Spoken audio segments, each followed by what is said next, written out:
This is VSiN's College Football Betting Podcast. Welcome in another edition of the VSiN College Football Betting Podcast. I'm your host, Tim Murray, and as we look at the calendar, it is October, and it is also Wednesday, which means Wes Reynolds will join the podcast here in just a little bit. We'll go through some situational spots with Wes, as we always do. We'll check in on Indiana as a nice win for his Hoosiers last weekend on the road at Kinnick Stadium. Bye week, and the Hoosiers head out to Eugene to take on Oregon next Saturday afternoon. Should be a great one out there at Autzen Stadium. We will also catch up with our good friend Brett Ciancia of Pick Six Previews, and we will dive into his top 10 graded games so far of the college football season, and also just what goes in to that game grader function that he uses, not only in his Pick Six Previews magazine, but also Pick Six Plus as well. So we'll dive into that, and also a little aftermath of Penn State's loss to Oregon as he is there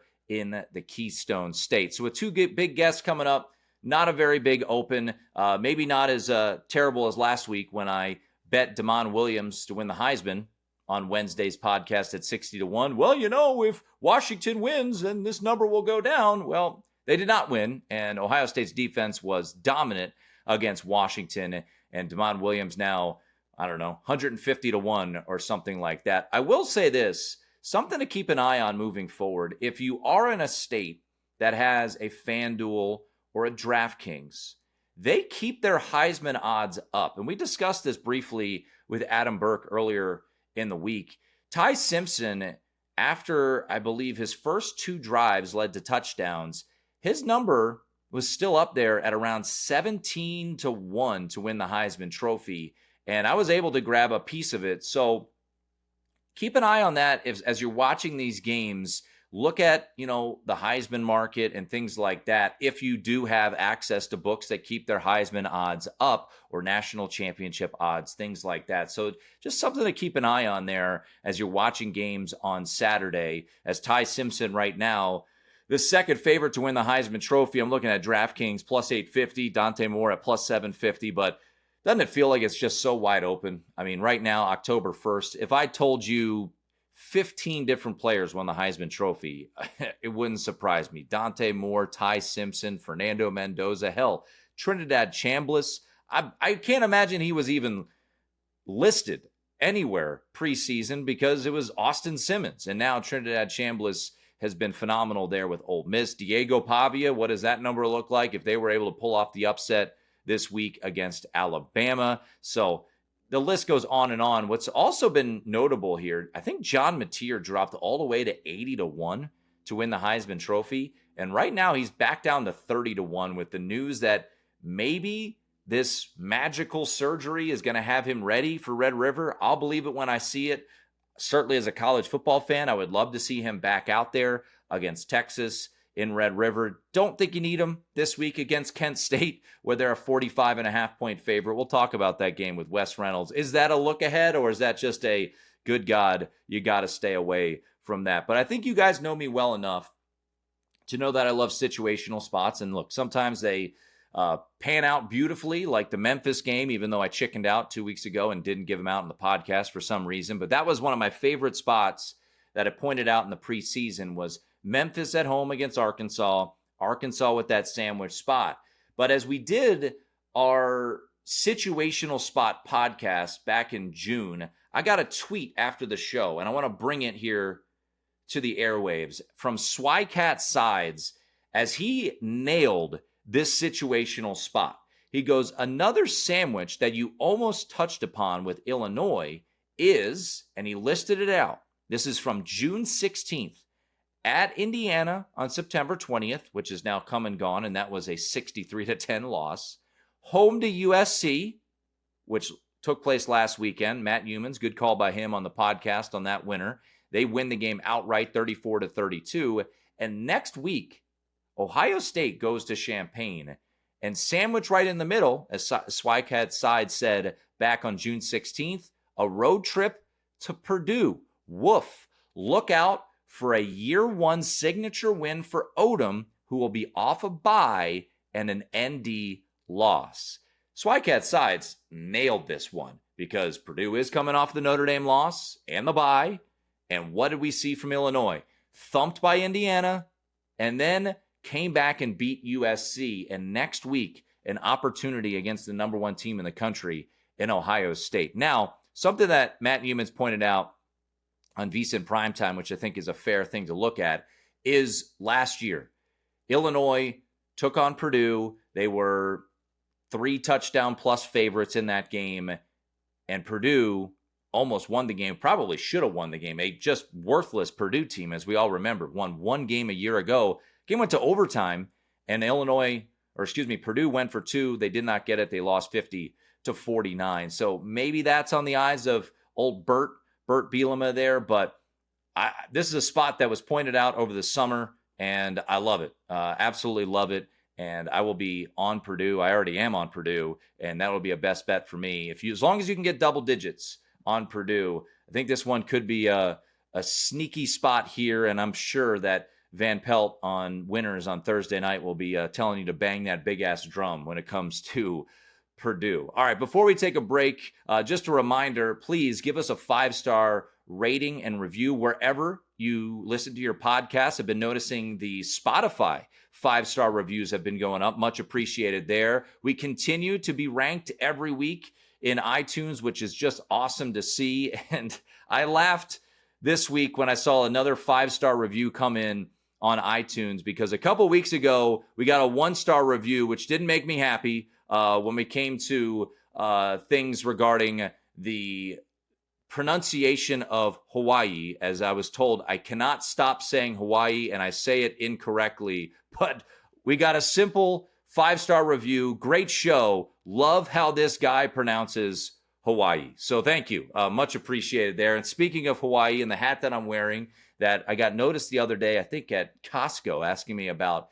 my Hawaii Rainbow Authentics hat. They are a proud sponsor of the podcast. And if you would like to get yourself one of these hats or some game-used apparel, autographs, trading cards, whatever it may be to help out Hawaii student athletes, check out Rainbow Authentics, a proud sponsor of the VSiN College Football Betting Podcast. Every item tells a story, whether it's a game-worn jersey, a signed ball, or unique collectibles. You're capturing the moment and owning a piece of Hawaii sports history. Beyond memorabilia, Rainbow Authentics is committed to supporting the community. Their mission is rooted in empowering student athletes and coaches, strengthening local programs, and giving back to Hawaii with pride. With exclusive custom gear, Rainbow Authentics also make sure you look your very best every game day. So check them out, rainbowauthentics.com. Mahalo to our friends over at Rainbow Authentics, a proud sponsor of the VSiN College Football Betting Podcast. Also, every episode up on YouTube as well, youtube.com/College Football Betting Podcast.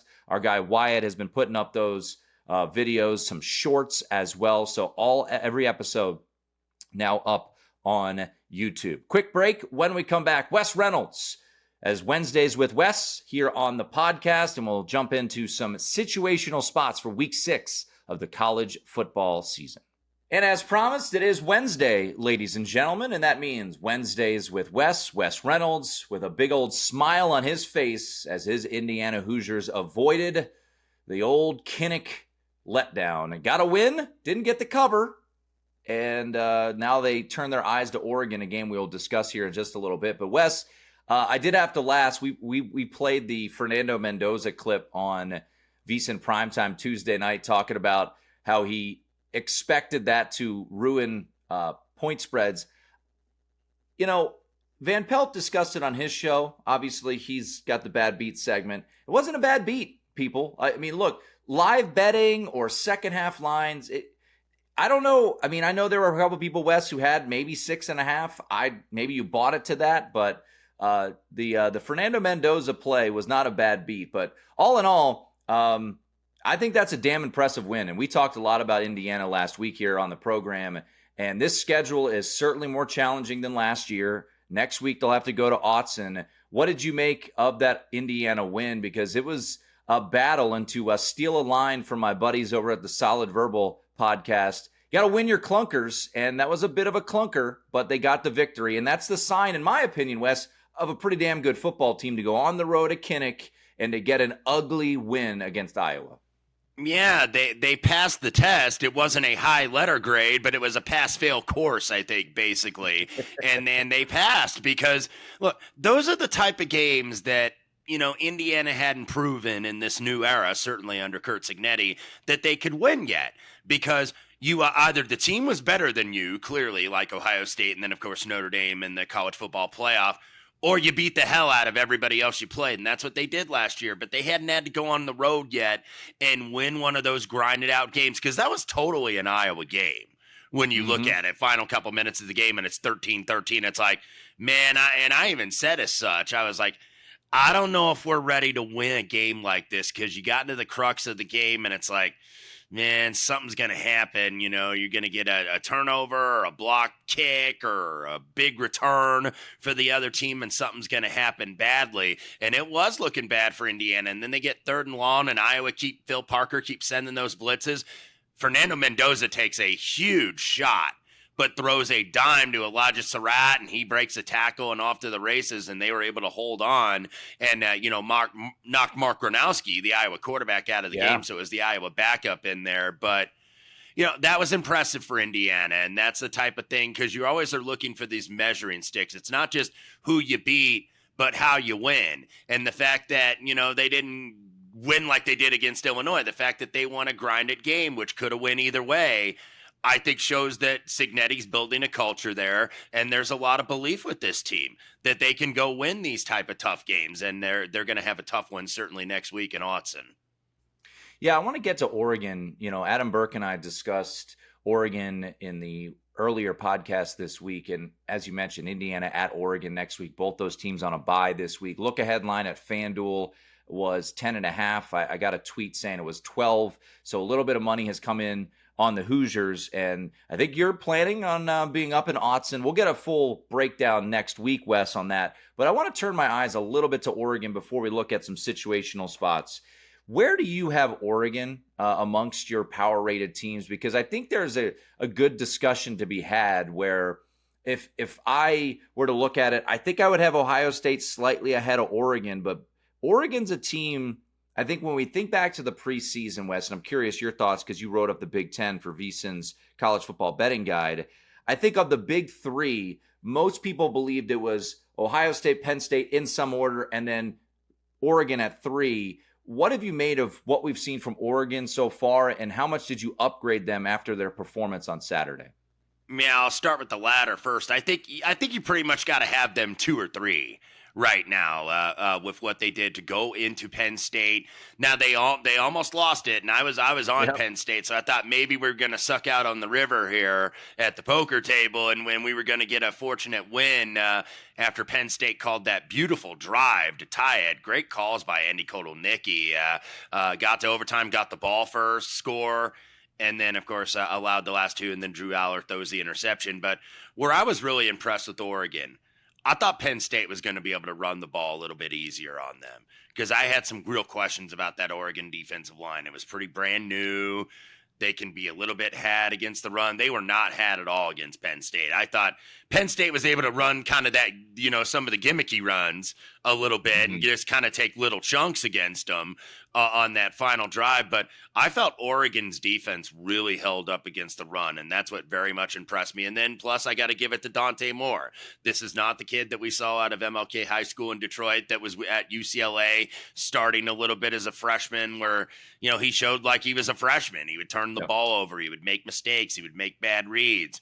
He was composed, man. Like he stayed within the moment and stayed within himself. And Dan Lanning's a hell of a coach, and he's a hell of a motivator and a hell of a recruiter. And he had them ready. That's the thing that I didn't like about Penn State. It's like, man, you had like all spring to get ready for this game because you knew that the first 3 opponents were not going to present much of a challenge. So you've been preparing for this all spring. And it looked like Oregon was the more prepared team with no bye week, having to travel across the country, or at least across multiple time zones, 2 out of 3 weeks.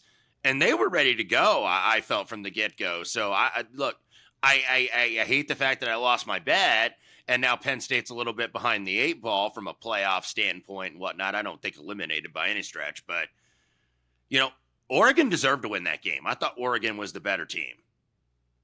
Yeah, I agree. I mean, and I know, as you mentioned, went to overtime. We discussed if you had the under, my condolences. That was an absolute brutal beat for a game that was tied 3-3. But it's kind of what I said earlier this week, Wes, which was, if not now, when for Penn State? And as you mentioned, they've got plenty of opportunities to make the playoff.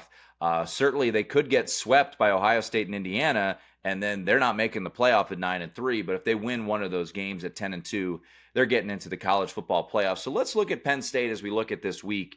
And you and I really like to look at situations. And I think this is kind of a weird situation, right, for Penn State. Everything went into that whiteout game. You got what you wanted, right?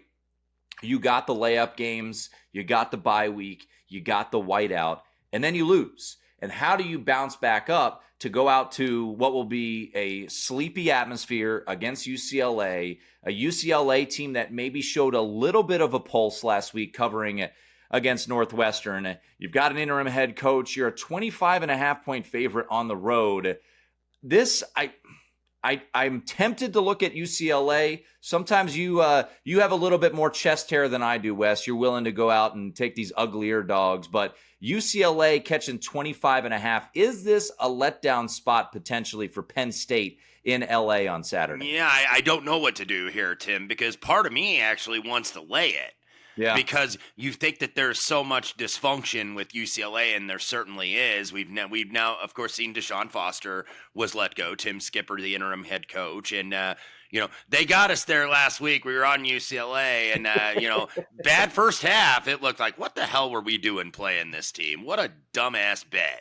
And then they eventually got there and held on 17-14. Northwestern doesn't score in the second half, but the defensive coordinator is let go. Now it comes out as we record this on Wednesday, on Tuesday night, a little thing came out that Tino Sunseri and UCLA are parting ways. Tino Sunseri, by the way, the first-year offensive coordinator who was at Indiana last year with Curt Cignetti, Sunseri, former Alabama player, and he gets let go. And Jerry Neuheisel, the son of former UCLA great player Rick Neuheisel, who is the assistant head coach and I believe the tight ends coach, former quarterback there at UCLA, he takes over now as the play caller. This will be, by the way, his first time ever as a play caller, and this is not to indict anything of Jerry Neuheisel's acumen as a coach or anything, but the Neuheisel family are part of UCLA, so is there some kind of a political deal here, or what happened with Sunseri? I don't know. There's some people that reported that maybe Sunseri was a little bit of a drill sergeant type with these guys. I never heard that vibe ever at Indiana, by the way, on Sunseri. So, just a lot of dysfunction, and you wonder if what's going to happen at UCLA, if all of a sudden you're going to start to see, you don't know what you're getting week to week, when guys can go in the portal and be like, you know what, this is a mess. I don't want to be here. And I want to, look at somewhere else. We're already kind of seeing that materialize at like Oklahoma State and some other programs you're going to see where coaches have been let go early in the season. So usually I like these ugly dogs, but I don't like this one very much. I would probably either lay it or do nothing. So as of yet, I've done nothing, but might have a little something on Penn State. If Penn State has their focus, they're going to run these guys out of the Rose Bowl. James Franklin has been a bully in recent years, and the fact that they're 0-4 ATS heading into this game, yeah, I'm with you. There's part of me that really wants to take UCLA, and this is a letdown spot, but you also got to remember this. This isn't 5 years ago, right, with the 14 playoff. This is the 12-team playoff era. So they're still in the driver's seat to make the college football playoff, so they'll still be motivated. So I'm with you a bit there. By the way, the 6 teams winless against the spread this year, 3 of them, Wes, preseason top 5 teams. Penn State, Georgia, and Clemson, all 0-4 ATS. And then another playoff team from a year ago in SMU, 0-4 ATS. And then Sam Houston State and Georgia State are 0-4 ATS as well. Kelly Ford, who does a really good job with his ratings, and he puts them out there at K Ford Ratings, been on the podcast before. He projects, Wes, UCLA at 0.8 wins the rest of the year. And they really needed that one against Northwestern. I played an adjusted win total under 1.5. I think it was 2 weeks ago on the podcast when we heard Deshaun Foster had been fired. And that was a big win. And it was kind of a perfect situation because I know you and I both took some points with UCLA. They lost the game, so it was kind of a perfect threading of the needle there when it came to that game. So Penn State at UCLA. I want to stay in the Big Ten because I opened the show, Wes, with a tweet that I got over the summer when we were going through situational spots. And this is a ideal spot. Now, will Purdue be able to take advantage of it is the massive question, right? So you've got Illinois coming off of a embarrassing loss versus Indiana. Then they turn around and beat USC with the big noon kickoff folks there in a crazy game. Next week, they host Ohio State in big noon kickoff. And this week, they got to travel up to Purdue, who's going to be coming off a bye. This is an ideal spot for Purdue. Barry Odom, we know and we respect Barry Odom as a coach. They were able to get the cover against USC, not so much against Notre Dame. What do you make of this spot? Is this your classic sandwich spot here for Illinois as they head to West Lafayette to take on the Boilermakers? It very well could be. Unfortunately, when I bet this, I'm not on the best of the number. Not that it's a big deal. I only have 9, and there's a couple places showing 10 as we record. Would certainly rather have that. But I just wonder with Illinois, how much gas do you have left in the tank emotionally? You get the absolute hell beat out of you in Bloomington. And then everybody kind of discounts you, and everybody's like, no, USC is going to come in Champaign and beat them. You know, they're licking their wounds a little bit too much. And Illinois, I thought, was the more disciplined team, and I thought deserved the win, even though it came down to a last-second field goal. I thought they played better. And to be able to come back from that resounding of a defeat and then beat, I think, a very quality USC club that was a little bit under the radar, even though they finally got ranked, that's a hell of a win for Brett Bielema and his program. So you have all of this energy over the last 2 weeks that you've expended, and now you're going to Purdue, and Purdue, you know, who knows where they're going to finish, but we, of course, predicted them to be near the bottom of the conference because this was a pretty much new team, new coaching staff, but I've actually been, even though they're 2-2, and I know the game got away from them a bit against Notre Dame, it was a little bit more competitive, I think, than the final score indicated. And the lightning delay didn't do them any help. Yeah, because that was a 12-point game at the half, and maybe they end up losing by, mid-20s. I think they eventually got up 33, but I've been impressed with Purdue and the fact that they compete. Mm-hmm. Barry Odom right away has these guys at least competing. They're still a little bit down on talent, and they got to get that NIL situation better for football. They're toward the very bottom of the conference right now. But they competed against USC. They were never really out of the game. They were never right there to win, but that was a pretty potent offense that they would hold the field goals, and they were able to move the ball on these guys. So I think Purdue is going to compete here. I really do. I think, having that bye week, I think maybe there's a little bit of at least an energy in the program. Like, hey, we're moving in the right direction. They're not there yet, and I knew that this was not going to be an Indiana situation where it's like, okay, everything just turns around in 1 year. It's going to take a couple seasons for Barry Odom, but they're starting to at least compete because it looked like at times they just knew that they were done. They get down 7-0, and it's almost like you mentally quit. They don't quit, I will say, for Purdue. So I think they hang with Illinois. And then, as you mentioned, the Buckeyes coming in for the big noon the following week. This is a tricky spot, I think, for the Illini. I was a little bit surprised to see this get bought at 8.5 or 9 and go back up to 10. Yeah, on Sunday, there were some 11.5s out there, I think, before the Circa openers came out.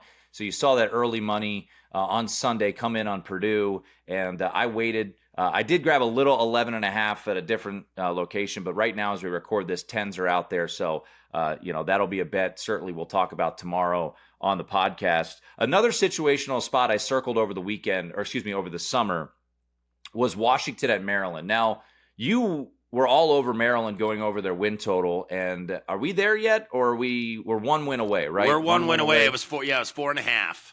Yeah, so 4-0 start for the Terps. So they are certainly better than most expected. You had a win total on over Maryland, but you look at Washington in this spot, right? You play your rival in Washington State, you get the revenge, you obliterate them in the Apple Cup, and then you welcome in Ohio State. That was a war. They lose that game. Very physical game. And now you've got the travel across country. If it was perfect, this would be a noon Eastern, 9 a.m. start. Unfortunately, it's 3:30 Eastern, 12:30 Pacific, but still very challenging spot. Maryland coming off a bye.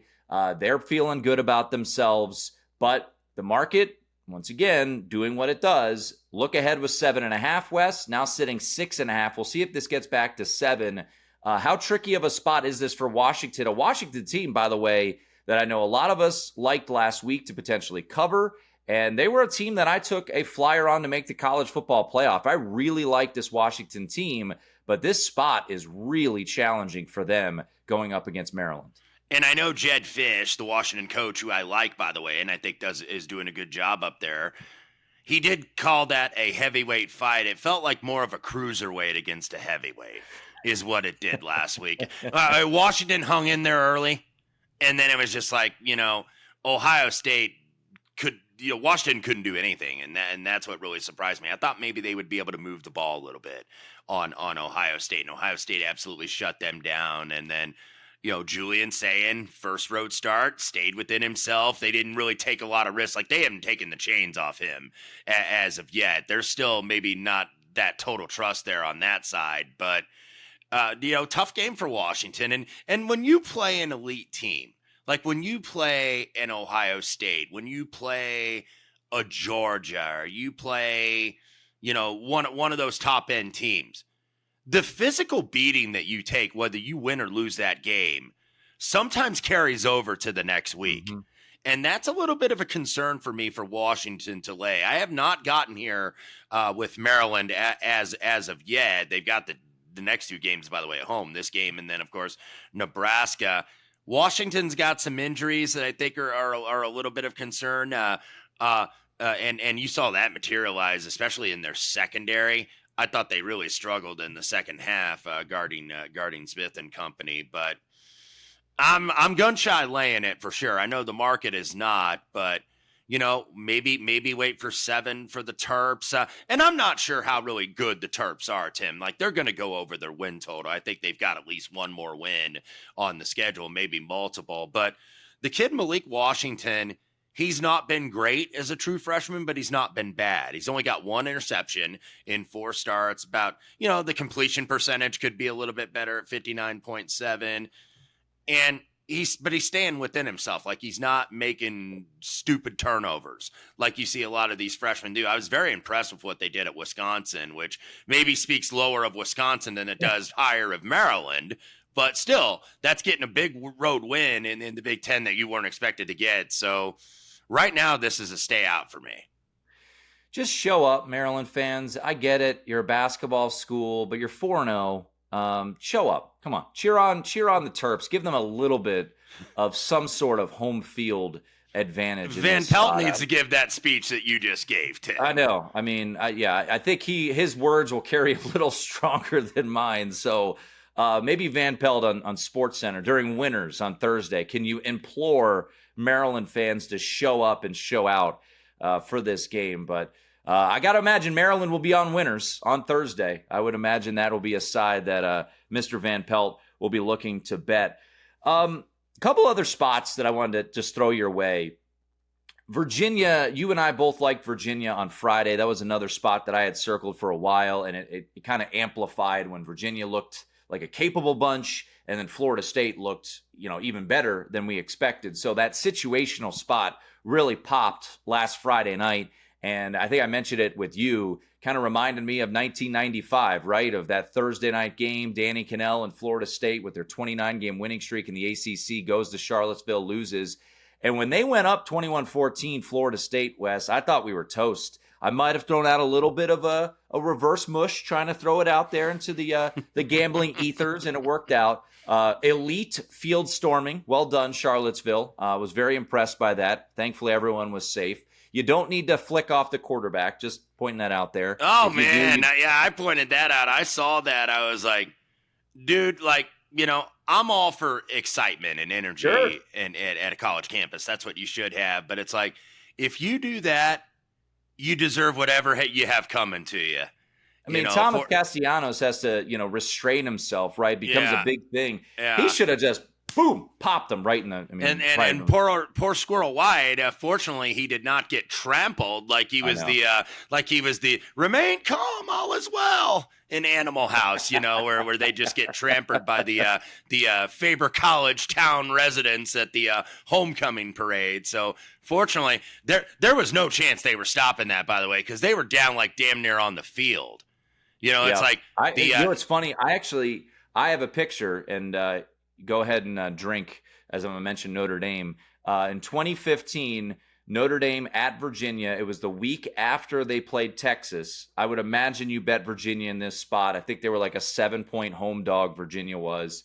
Malik Zaire breaks his leg. Deshaun Kaiser comes in, and they throw a touchdown to Will Fuller, and that's the classic Virginia student laying over the side of the stands there. They were ready to storm the field, and they all had to turn around and do an about face after the Will Fuller touchdown. But how does UVA get back up for this one?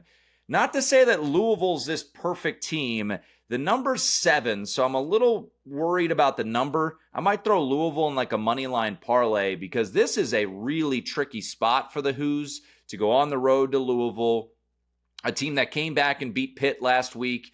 That's a rough one if you had Pitt plus the points, as they seem like the right side most of the day there. But Louisville laying 6.5, 7 against Virginia. Is this a letdown spot for the Hoos off of that magical win against Florida State?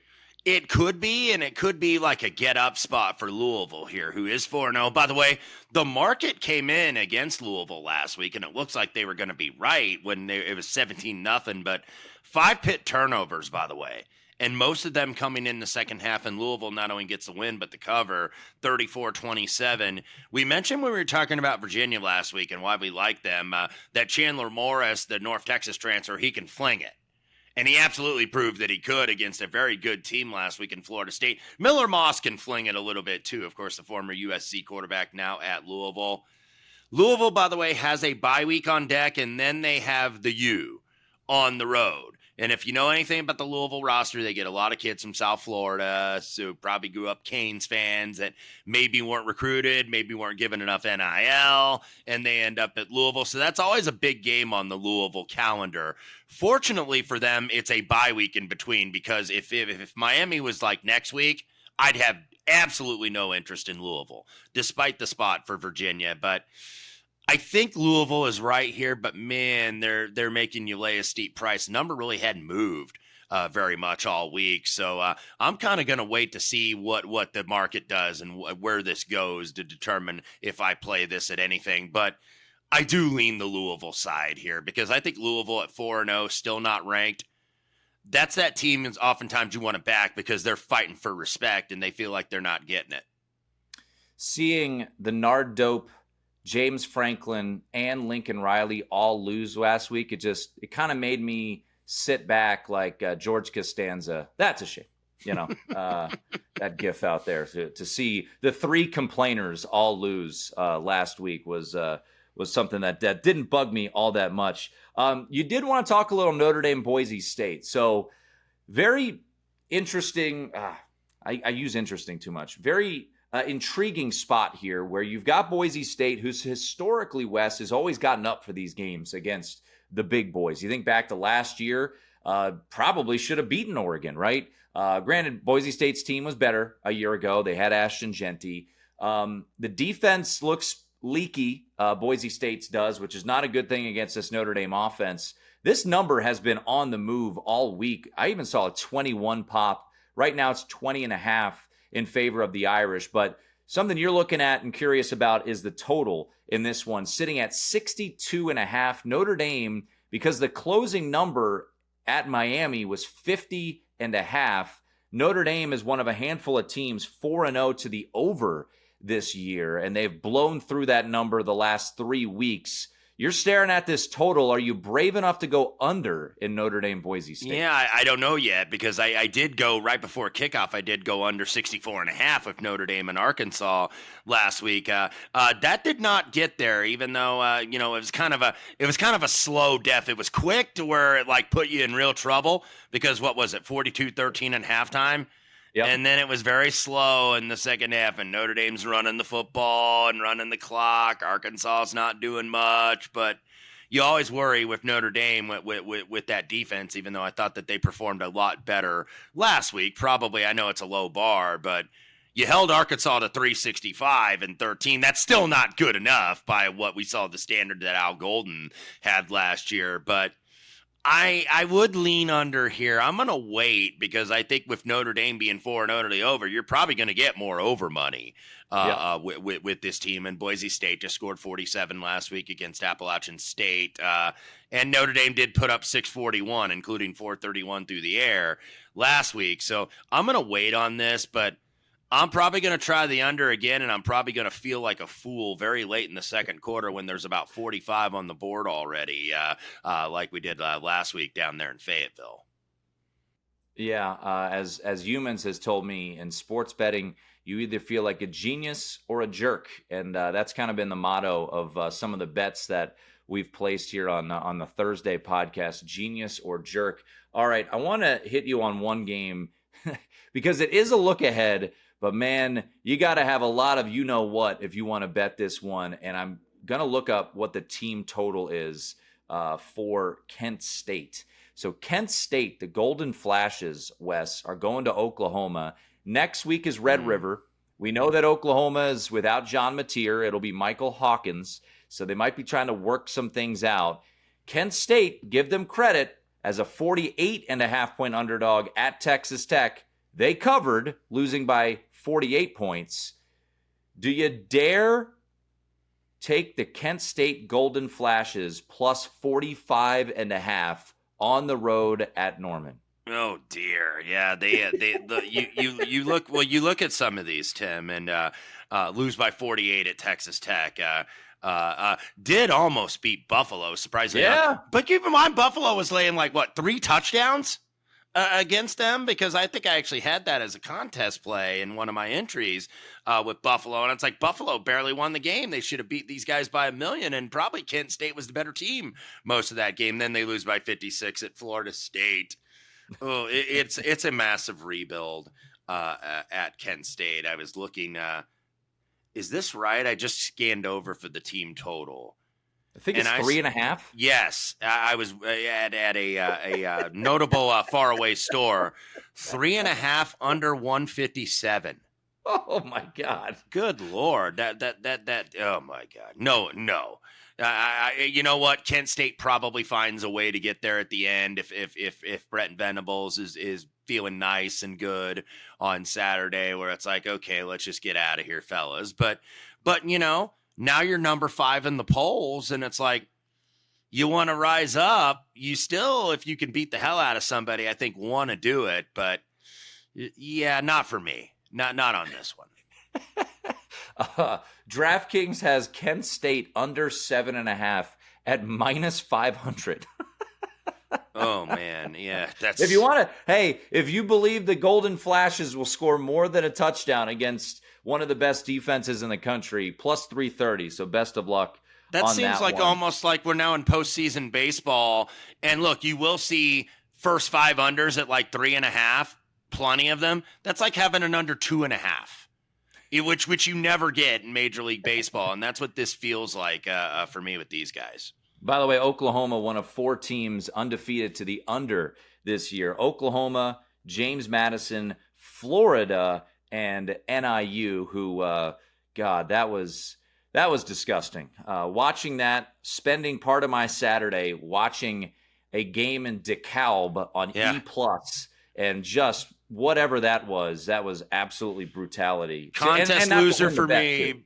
Contest loser for me, pushing pocket at plus 3 minus 20. But yeah, it's painful when you only give up 6 points and you can't cover. So Aztecs get that win in DeKalb, as they will be, I believe, Mountain West foes, right? Yeah. Next year. Yeah, rival big. No, San Diego State's leaving. They're going to the Pac-12. Oh, that's right. So now they won't be. They were supposed to be, but Northern Illinois to the Mountain West. This has gotten out of hand, but that's another topic for another time. It all makes sense. All right, before we let you run, Wes, any other game jumping out to you? Maybe a game that I bet, and I think you bet as well, Cincinnati taking on Iowa State, and the Bearcats, scratch my chin, are the favorites in this game. Yeah, I did end up playing Cincinnati against Kansas last week. That was a nice win for UC. I thought that they were the better team throughout. Now I know they had to kind of hang on there at the end, but they were the better team. Now you look at the 600 yards for Cincinnati and right at 600 for Kansas. So that defense, that was just one of those shootouts though. And I thought Sorsby, the former Indiana quarterback, was very good and composed, did not turn the ball over. Now you've got the Clones coming in. Clones market comes against them a little bit and they win against Arizona. So, and Arizona was undefeated, so now the market kind of liking to go against him again, and you're wondering why this unranked favorite thing. I did play Cincinnati on the money line. I think the exact was minus 118. You're probably looking at 20, 25, somewhere in that range. So, Cincinnati, this is just going to be what the Big 12 is, Tim, like it was last year, where there's not like one great team. You feel like, okay, one team is a standout team this week. They're the team to beat, and then they get beat, and then there's a new team that's the team to beat that gets beat. That's what the Big 12, I think, is going to be again this year. We saw it with Arizona State beating TCU last Friday night, where TCU kind of looked like they might be the team to beat. So it's going to change pretty much every week in the Big 12. Yeah, I'll be with you. I'll be on Cincinnati. I bet it already. It took pick earlier this week. Still would lay a short money line price, but that'll be a fun one to break down tomorrow on the podcast. Wes, always appreciate it, sir, and we'll talk to you next week before your maiden voyage. Have you been to Eugene before? I have not been to Eugene. I have been to the state of Oregon plenty of times, but go to the football game, maybe do a little tour of where some of the venues for the movie Animal House were. That was filmed up there in Eugene, so definitely looking forward to that. You can reenact the Kevin Bacon scene. I can. Again, I can reenact all those scenes. Dexter Lake Club, the dean's office, the frat house, you name it. Wes, always appreciate it, man. You bet, Tim. Thank you. There he is, Wes Reynolds. We'll take a quick break. Then Brett Ciancia of Pick Six Previews. All right, we keep it rolling, and as promised, as we do on every Wednesday, we go from Wes Reynolds to Brett Ciancia, Pick Six Previews. Make sure to check out Pick Six Plus. I was using that earlier this week as I was taking a look at some of the game grades for this season so far through 5 games. And, this is something that you utilize in the preview magazine. You're incorporating now in the regular season. And I am curious, before we dive into the top 10 games so far this year, Brett, how do you come to a game grade, and how far have you been going back with your game grades? Yeah, absolutely. Well, great to be back on here after a historic college football Saturday and looking ahead to week 6. But my game grader formula, it takes all the key stats and numbers from a game, from a box score. You got margin of victory, the yardage differential, the per play numbers, explosives, all the other kind of, key stats you'd look for. And then the final step is that I adjust it for the opponent's strength, so beating up on an FCS team 70-0, that might not get you such a high game grade. It's a solid performance, but when you're doing that against a ranked team or a top 5 team, that's when you really see it scale up. So that gets you a single game grade. Throughout the season, I average all the teams' games into one score. That's your game grader score. And I use that for power ratings, for prediction logic, for my season preview magazine, for forecasting games and seasons. So that's the game grader. I launched Pick Six Previews in 2012. At that time, I went backwards a couple years with my game grader. So I have every game logged from 2009 till current, and then some selective ones. I look back even further past 2009 on some national champion teams. So I charted all of those national champion seasons and championship games. So pretty much 2009 with some bonus teams factored in. Yeah, we were talking a little bit off air. So your database has Nebraska's win in the Orange Bowl back in January of 96 over Florida, 62-24, right up there with LSU's dismantling of Oklahoma in the college football semifinal, the Peach Bowl, back in December of 2019. 63-28, LSU beat Oklahoma, and Nebraska beat Florida 62-24. And then one of the games that I looked up just from the preview magazine, Georgia's domination of TCU is third, I believe you said. They came in at 143.7. So those are some of the most highest graded games that you've had throughout the history of Pick Six previews.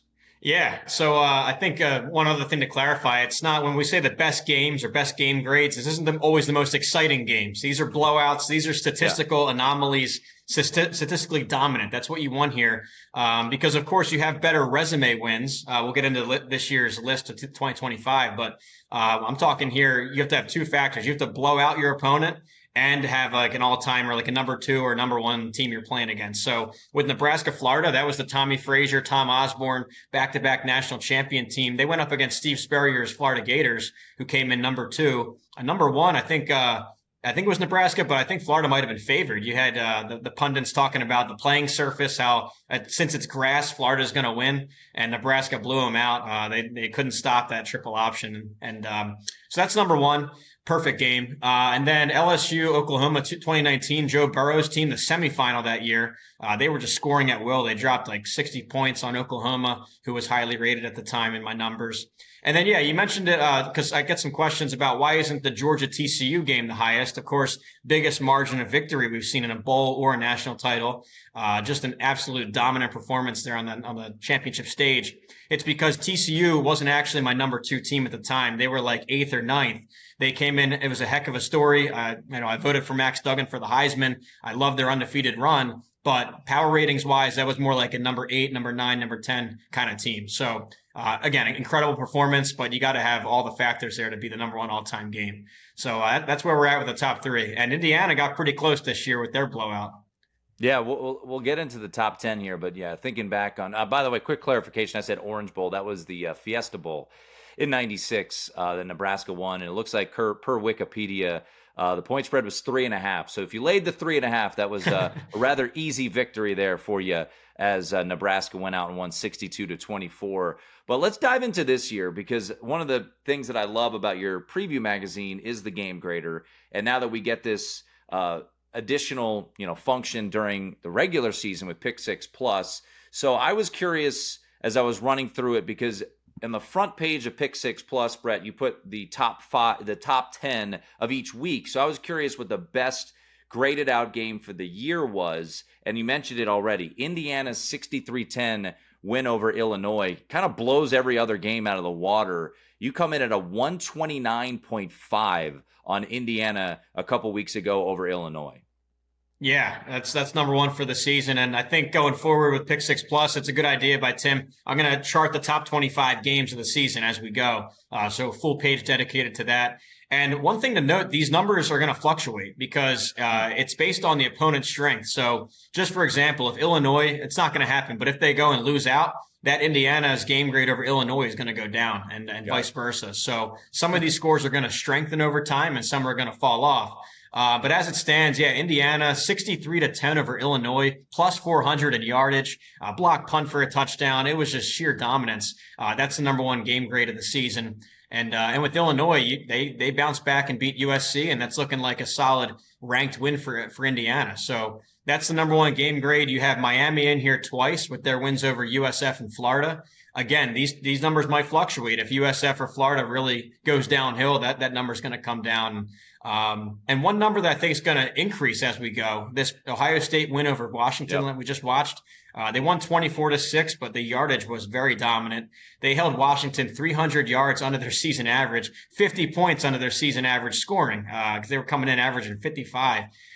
So I think that win is going to increase in value, because I still think Washington's a top 25 caliber team. They're going to get some wins here. Their offense is going to bounce back. So yeah, so that's where we are so far. It's still early, but it's good to look at these numbers.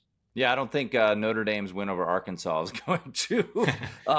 Currently number 2. We'll see if it's number 2 later on in the year. 117.4. That was your top graded game of this past week. But Ole Miss has got 2 of them in there, and I want to go to number 10, Ole Miss. Actually 9 and 10 as we look back a little bit before we spin it forward. We'll start with Ole Miss. They make the change to quarterback Trinidad Chambliss. He's now in discussions to maybe be in the Heisman discussion. His odds have come down a little bit. So you've got Ole Miss's win over LSU, despite it being just 5 points, you still have that as your 10th most impressive win per your game grader. So what kind of popped out with Ole Miss's win over LSU? And was that final score maybe a little bit misleading? Was it more dominant than just a 5-point win by Ole Miss? Yeah, I think so. Because when you look at not just the margin of victory, but then you look at yardage and per play and the explosives, definitely in yardage. Ole Miss, I think, almost tripled them in yardage. We can check that number. They at least doubled them. It was like, I think, 400 to 200 roughly. So something like that is huge. LSU came in highly rated. So yeah, a little bit of a misleading box score there if you're looking at just the margin. I think Ole Miss outplayed them. They're clearly the better team, the better offense. So credit Lane Kiffin. He gets a signature win here, open up 5-0, and they're ahead of schedule with SEC play. They're already 3-0 in the conference. So when you're looking ahead on Ole Miss's schedule, I project them to go something like 10-2, and you're looking at probably a playoff resume. So this year, for the first time, I got them into the playoff projection bracket here going forward, and they deserve it so far. And Trinidad Chambliss, heck of a story, Division II transfer, 300-yard games in a row now. He's stacking them together, defense playing well. So, yeah, I'm impressed with Ole Miss, and they deserve all the accolades they're getting, and congrats, Lane Kiffin. Yeah, if they can avoid the bad loss, if they just, let's just say, lose the 2 games they'll probably be underdogs in at Georgia, and then if John Matera is back at Oklahoma, if they can avoid a bad loss like they had last year, losing to Kentucky, yeah, you're right. They should be in the playoff, Brett. So another thing that I like that you point out are your coordinators of the week. And I want to look at Matt Patricia because I think a lot of us, and myself included, one of the curiosities we had with Ohio State this year was, all right, they lose not only Chip Kelly to the NFL, but they also lose Jim Knowles to Penn State. What are these teams going to look like? And I'm curious what your numbers are on Ohio State defensively, because you mentioned the game grade on Washington so far through the season. That is your 8th most impressive performance of the year. The defense has been phenomenal, and I just think Ohio State is very dangerous because Julian Sayin doesn't really have to do much right now. He's got the weapons, but as long as he doesn't make mistakes, as we saw in the Texas game, Brett, this defense can really carry the water for Ohio State. Yeah, and if you want to just look at that defense, it's probably the best defensive performance I've seen all season when you compare who they played against. I mean, like we said at the top, Washington coming in, they were averaging like 500 or 600 yards a game, 55 points a game. And for them to just completely suffocate that offense in Seattle, just totally neutralize them, held them to 230 yards, 4 yards of play, 6 points overall. Very impressive. And like I said, that's going to increase in value as we see more of Washington. As the country gets to see Washington against Big Ten teams, see them light up the scoreboard, you're going to think back, how did Ohio State hold them to 6 points? So, top defensive grade, I think you could argue, of the whole season right there. And then, that's a lot less pressure on a freshman or a new starter with Julian Sayin.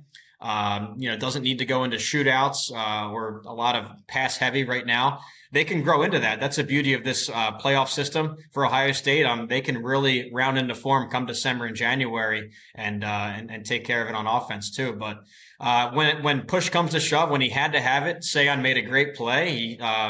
It was, I think, a 3rd and short or 4th and short in the red zone. He stepped up in the pocket, hit Jeremiah Smith on an under route. Smith takes it to the house. Get the ball to the playmakers, make the consistent throws. He did that. So he's taking care of business. They haven't even needed the vertical pass game yet, and I'm sure that'll come in due time. So, Ohio State's number 1. They deserve it right now, defending champs. 2 key wins over Texas and Washington. So, I'm really impressed with them. Yeah, you have them right now. Number 1, your game grader. Number 2 is Miami. Number 3 is Oregon. So let's get to that game. I know a game that we were all looking forward to. I think at the end of the day, it lived up to its expectations, going to double overtime. A little bit of a slow start, as we've discussed on the pod. Rather tough beat if you had the under in that game. But we'll start with the Ducks before we pivot to Penn State. What did you grade that performance out for Oregon, and how much have they increased as the year has gone on? Yeah, well, that earned a top 10 grade for the season so far. I thought it was very dominant. Again, maybe not the most dominant margin of victory, a 6-point win. But when you look at all the other stats, the yardage totals, the explosives, Oregon was the better team that night. It wasn't even close. And I'm really impressed with them going forward. The logic behind Oregon this year was that it was a younger roster. In the preview magazine, I wrote they're my 2026 national champions. I thought they were a year ahead of schedule here, but you couldn't deny the amount of talent they were stockpiling up there in Eugene. So what they showed me Saturday night was maybe this is already the year. Maybe they're already ahead of schedule. These young players are already playing like All-American, All-Conference guys. Limiting Penn State to 3 points the first three quarters was really, really nice. Really impressive performance there by Tosh Lupoy. He earned my coordinator of the week on defense. So yeah, they're ahead of schedule. I had them top 10 and as a playoff team in the preview magazine, but they're looking like a national title contender. And that was a statement. So it was kind of both. It was like, it was dominant for three quarters. They showed they can dominate a top 5 team. And then once it got close, they showed the resiliency that you need to win a national title. So it was kind of both in the same game. They showed both angles. Yeah, they go for that fourth down in overtime. Dante Moore's able to get it. Of course, they get the big interception from Drew Aller. So, you're a Penn State guy. You live in Pennsylvania. As I said, everything kind of built up for Penn State. The situation was perfect. They get the whiteout coming off a bye. Oregon coming, long travel, played the week prior. And it was a really slow start, which I think has to be very disappointing to Penn State fans. The fourth quarter, when they opened things up, that's where it got more impressive. I guess what's your ultimate takeaway with Penn State? And, in this day and age, as we were talking a little bit off air, it's not like we're, throwing dirt on the grave of Penn State just yet. You can lose a game. You could certainly make the playoff as they did a year ago when they lost 2 games to Oregon and Ohio State. So what was your kind of overall takeaway of Penn State? How much did you move them based off of this result? Yeah, well, I'm a Pennsylvanian, but I'm not a Penn Stater. Unfortunately, football-wise, I'm a Boston College guy, and they're just never even in these conversations. You wouldn't even know they exist. So yeah, that was a tough one too for your alma mater. Yes, last week. Yeah, they're in like a different level of football. It's like a different show, but. For Penn State, yeah, just talking to Penn Staters around here, they're really devastated with this because this was all the eggs in one basket. This was like the whole spring, the whole summer. Really, September was all just tune-up games. The bye week was early. Everything was leading up to this whiteout game. It was a chance to show that they'd earned this number 1 ranking or top 5 ranking, and they just came out so flat for 3 quarters. Now, with that, like I said, with Oregon, it was like a double whammy how they were dominant and they had the resiliency. It was like the opposite with Penn State. They were dominated for 3 quarters and then actually had a chance to win and blew it. So it's like a double whammy that way.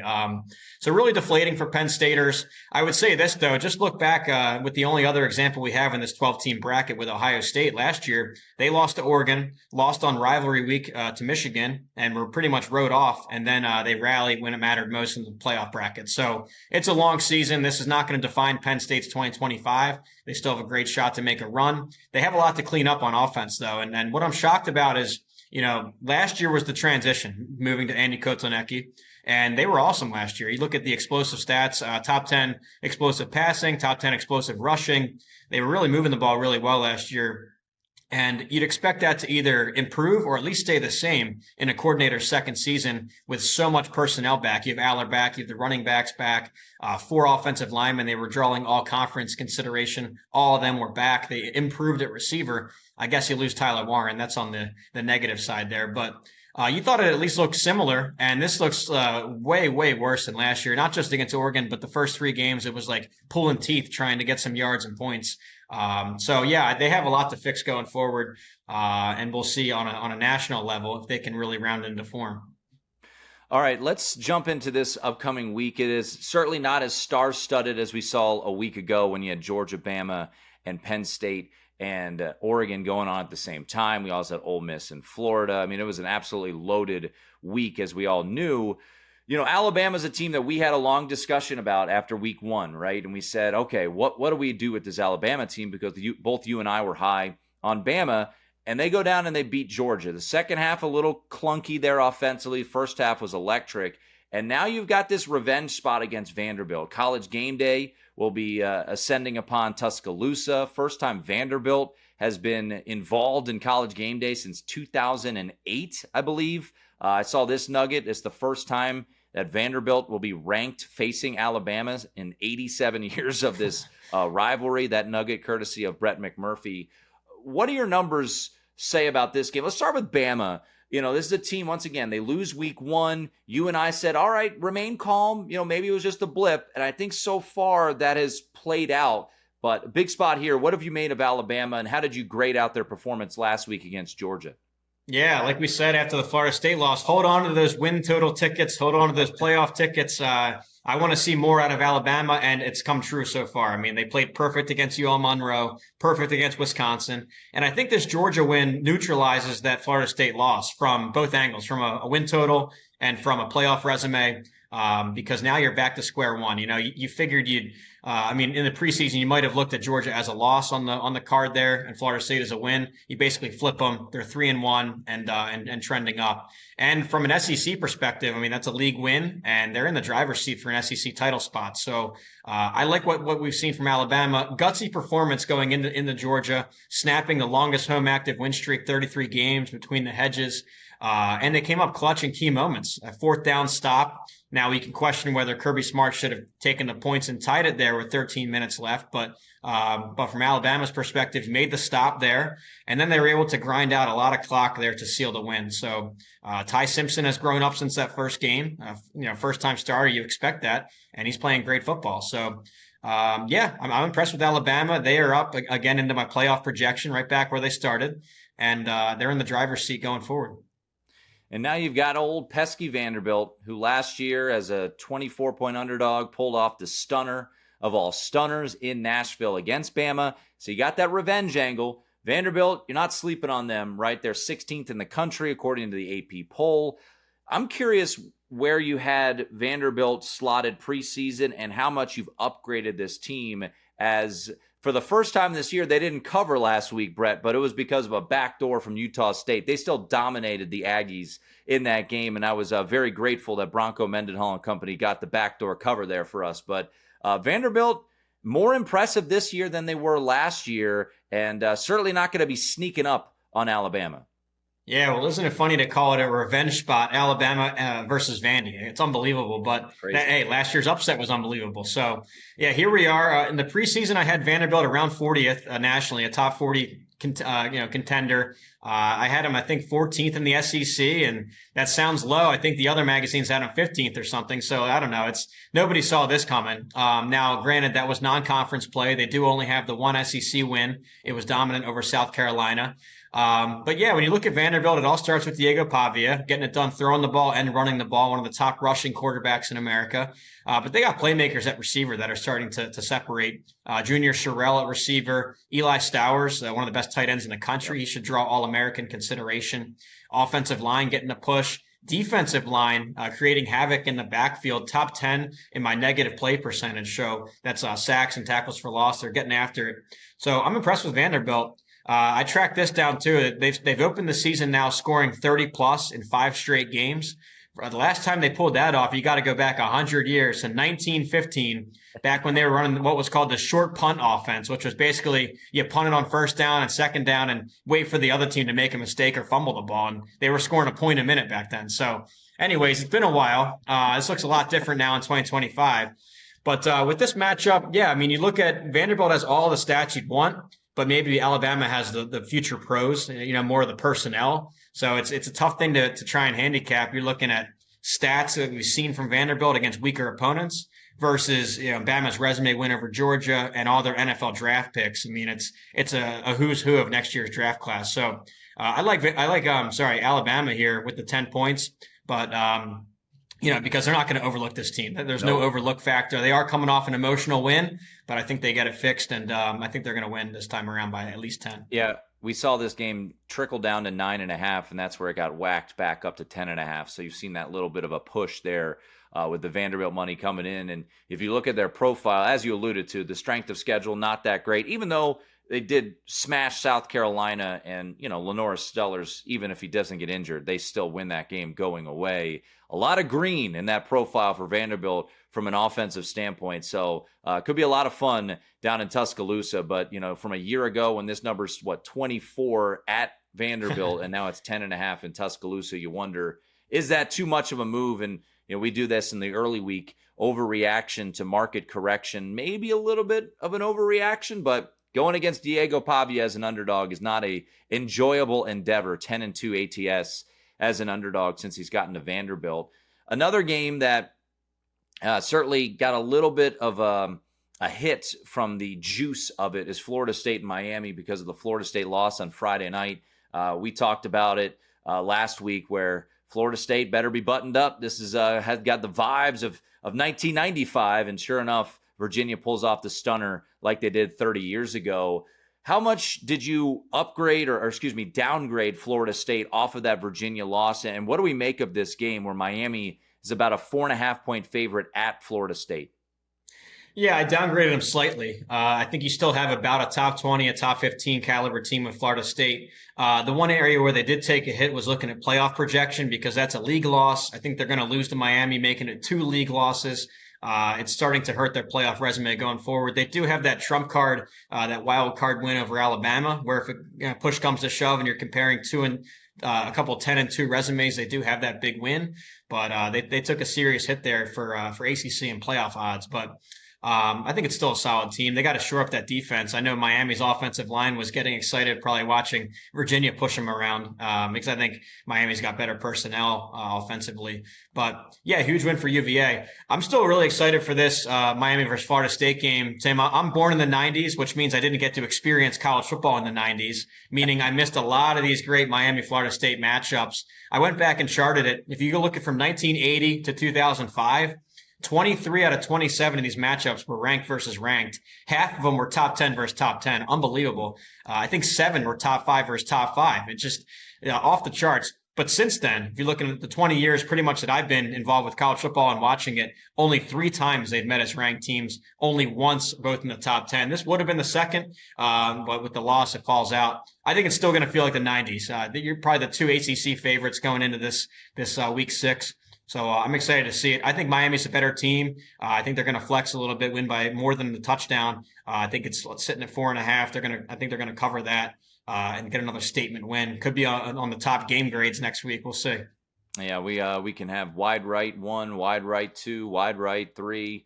I can't remember if there's a wide left in there. There was a lot of missed field goals in this rivalry, certainly over the years, and some big time matchups. All right, before we let you run, Brett, and as always, check out Pick 6 Plus, really good insight, and certainly as we get into the thick of it here, great statistical analysis out there. Give us a game or two else that is on your radar this week that you are very intrigued to see how it unfolds. Yeah, well, I think you got to look at the Big 12. This one caught my eye, Cincinnati and Iowa State. Now, Iowa State is coming in undefeated. And it seems like my numbers are really different than what Vegas thinks about them and what the national perception is. I love their coaches. I love Matt Campbell. I love John Haycock, their defensive coordinator. They're innovators. They get the most out of their roster. But from an advanced stats perspective, I still don't see it. I want to see Iowa State continue to flex like they did against Arizona. So big spot for Iowa State. Can they get to 6-0? Can they get some margin of victory to build on last week's blowout? But with Cincinnati, I had this on one of my side screens at noon last week. They were just up and down the field with Kansas. That was a track meet. That was an old-fashioned Big 12 game. 1,200 combined yards between the two. Brendan Sorsby, a ton of passing yards, a lot of touchdowns. And even Cincinnati, they scored 30-something points. They had 4 touchdowns called back from penalty. This could have been like a 60 spot. So I want to see that great Cincinnati offense that's just starting to light it up against an Iowa State defense. So, I think Cincinnati is going to win here. They're favored in Vegas, which surprised some people. But I think when you look at it, I like Cincinnati. So I'm interested to see that one. That's a little bit under the radar. And then real quick, I think UVA Louisville, because we're at the point in the season where there's some 4-0 teams that are out there that have not been challenged against any ranked opponents. They're just starting league play. Louisville's one of them. I want to see against another solid team with UVA how they perform. So Houston, Texas Tech, also a little in-state rivalry there. A couple 4-0 teams, but yeah, these are the weekends that surprise, Tim. I mean, it might not be the cancel your plans Saturday that we called it last week, but we're going to have some upsets. It's going to be electric as always. Well, that's the beauty of college football. You never know the week that's going to be crazy. And I forget if it was week 6 or 7 a year ago. I said, just be careful. This thing could get a little funky here. And I agree. I'm with you on Cincinnati as well. We just talked to Wes Reynolds. He likes Cincinnati. So we're 3 gentlemen riding with the Bearcats at historic Nippert Stadium on Saturday. Brett, always appreciate it. As a reminder, let the folks know about Pick 6 Plus. Yeah, thanks so much. Pick Six Previews on Twitter, pick6previews.com. And yeah, it's called Pick Six Plus. It's comes out every Tuesday, hits your email inbox. All the stats and information that you'd like to see against the spread trends, talent profiles, advanced stats, everything that Tim referenced there. Yeah, go check it out, pick6previews.com. If you sign up now, I'll get you this week's edition and any back editions you want to see going forward. So thanks again, and give it a look. There he is, Brett Ciancia. Follow him at Pick Six Previews on Twitter. Thanks to Wes Reynolds. Thanks to Wyatt and Ryan behind the scenes. We'll be back tomorrow breaking down the full card of Week 6 of the college football season. This has been the VSiN College Football Betting Podcast.